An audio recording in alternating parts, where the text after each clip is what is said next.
Salamat sa Diyos. No? Mga salitang sasambit kapag may mga biyayang dumating.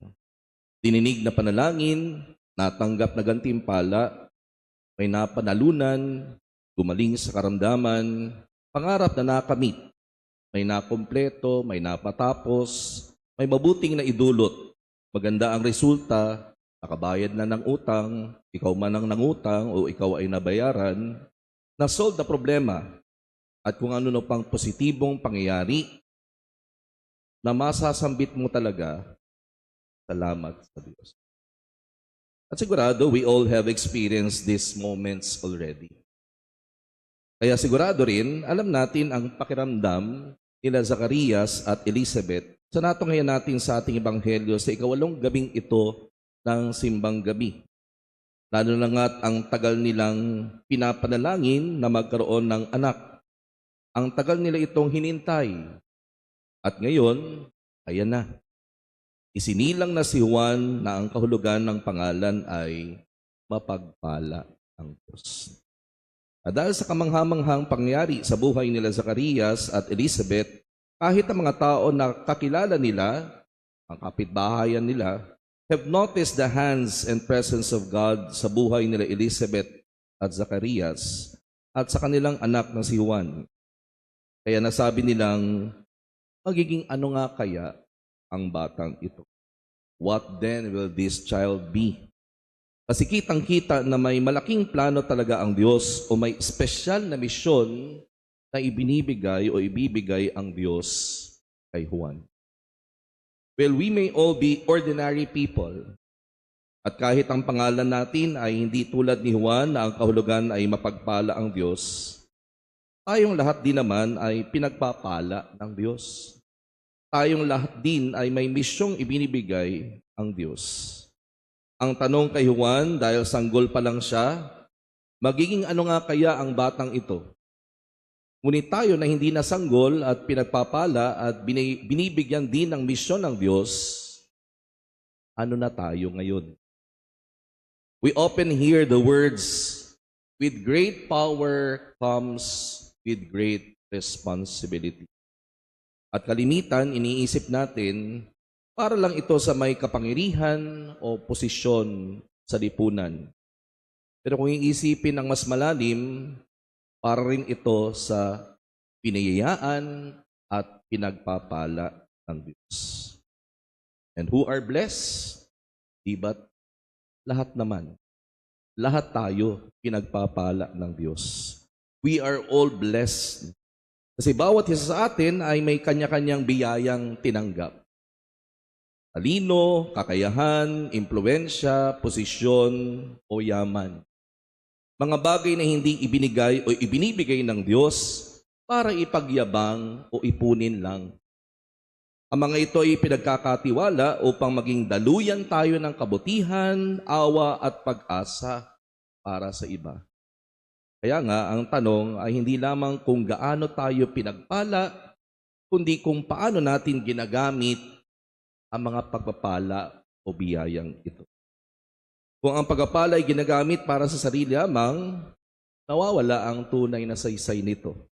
Ngunit kapag ang biyaya ay nagiging serbisyo, malasakit sa kapwa, kapag ang lakas ay nagiging malasakit, at kapag ang impluwensya ay nagiging pag-angat sa kapwa, doon tunay na nagiging pagpapala ang lahat.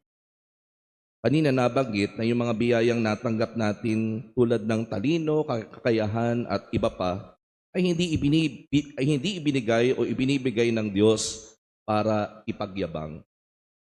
At kaugnay nito, may napanood akong reels na kung saan sinasabi na meron daw na tahimik na kayabangan o kayabangang hindi maingay. Hindi nagyayabang sa salita, pero halata sa kilos. Yung alam mong kaya mong gawin, pero ayaw mong gawin. Kasi gusto mong patunayan na babagsak sila o hindi sila magiging successful kapag wala ka. Kaya hindi ka kikilos. Kasi kapag wala ka, hindi nila kakayanin. Ikaw lang may kaya eh. Parang ganun ang feeling.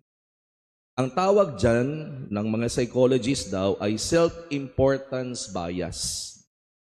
Yung ilusyon na mas mahalaga ka kaysa sa iba. Ayon sa Stanford University, kung kaya mong tumulong pero pinili mong umiwas, ang utak mo ay naghahanap ng dahilan para mapagtakpan yung pride. Isang anyo ito ng moral disengagement.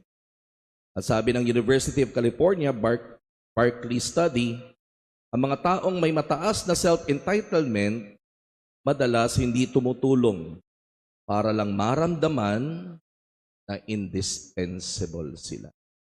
Na kung wala nga sila, walang magagawa, di magiging matagumpay. Kaya tandaan, hindi lahat ng tahimik ay mapagkumbaba.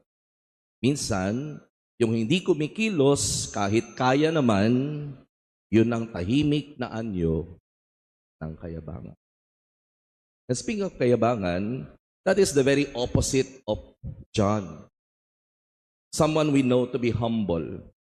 Di ba't sa kanya nang galing yung famous words na He, Jesus, must increase, I, John, must decrease. At nakakalungkot kapag may mga ganong klase o uri talaga ng tao na nasabi sa reels na iyon. With your talents and intelligence, hindi mo gagawin ang dapat mong gawin o kaya mong gawin o hindi ka tutulong just to prove your importance. Isang halimbawa po niyan, kaya isang bagay na hindi ko po ginagawa talaga at maraming nagsasabi sa akin, madali lang naman daw makahingi dito sa parokyang ito. Kailangan lamang, maraming mayayaman dito sabi nga. Kailangan lamang para meron kang makuha sa mga projects mo, plano mo sa parokya, dali lang, lapitan mo. So bakit kailangan pang lapitan? With all those blessings, financial blessing, you have more to share more. For you to share it. Yun yung point nun Narinig mo na kailangan ng parokya, ikaw blessed ka financially, at mapahihintayin na humingi sa iyo, magmalimos sa iyo. Samantalang meron ka naman. Bakit hindi mo gawing mag-initiative at mag-volunteer na magbigay? Bless ka, di ba? Pinagpala ka. Ganon din yun Ganon din lang po yun. Nakakatuwa yung iba na would take initiative dahil alam nila. Isa pang sitwasyon na nangyari po kahapon, like to commend the MBG. Nagkaroon din ng problema na nawalan po ng mga servers na asherets, at nawalan ng kolekta, nawalan magko-kolekta. Na amin nakaalala sa MBG na wala pong naging koleksyon, The blessing for you to remember, for you to remember something is a blessing. Kung nanatimik lang yung isang taong yun, bahala sila, bahala sila, managot sila. Wala sila yung mga servers mga assurets Kung ganun yung attitude, ikaw nakaalala, blessed ka for you to remember that, nakarealize na may pagkukulang, may mali, may Di, having remember that, blessing yun, for you to remember that, mag-initiative ka. Ganun lang din yun. Kaya yung mga bagay-bagay na ginagawa natin sa buhay, alam natin yung isa may problema, take the initiative to ask that person. Alam natin na kailangan niya ng tulong, take the initiative to help that person. Considering na meron kang kayahan na ibigay ito. At magandang isaisip natin ito, kaugnay nga ng nilalaman ng ating ebanghelyo sa ikawalong araw na ito, ikawalong gabing ito ng simbang gabi. Let us all remember yung sinasabi nga na dapat ay kung meron ka na natanggap, ay dapat ibigay mo, ipagkaloob mo. Dahil binayaan ka na magsigit kaysa sa iba.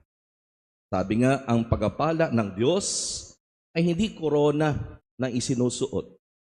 kundi pananagutang tinutupad.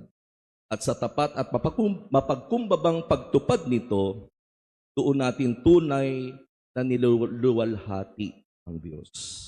So kumbaga, kung nakita o nakikita natin ang galaw ng Diyos, sana ay makita din ang galaw natin.